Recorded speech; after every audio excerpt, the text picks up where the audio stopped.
बिस्मिल्लाहिर्रहमानिर्रहीम। अस्सलाम वालेकुम। एक मर्तबा एक बुज़ुर्ग ने एक महफ़िल में अपनी बंद हथेली को सबकी तरफ करके दरियाफ़्त फरमाया, मेरे हाथ में क्या है? कुछ ने जवाब दिया, शायद आपके हाथ में हीरे जवाहरात है। फिर एक साहिब से पूछा, उन्होंने भी कुछ सोच के बाद जवाब दिया, शायद सोना है। फिर पूछने पर एक ने जवाब दिया कि आपके हाथ में अगर हीरे जवाहरात नहीं और सोना भी नहीं तो यकीनन चांदी या कोई कीमती चीज़ होगी।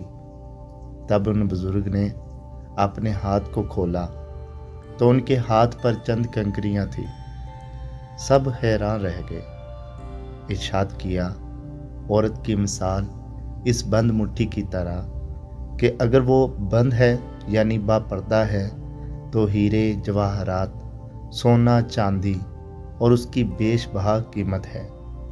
लेकिन अगर वो मुट्ठी की तरह खुल जाए, बेपर्दा हो जाए तो वो बेवकात पत्थर और कंकरियों की मानिंद है जिसकी कोई इज्जत और कीमत नहीं। समी वॉइस को सब्सक्राइब करना मत भूलें, लाइक करें, शेयर करें और कमेंट सेक्शन में अपनी राय का इज़हार ज़रूर करें।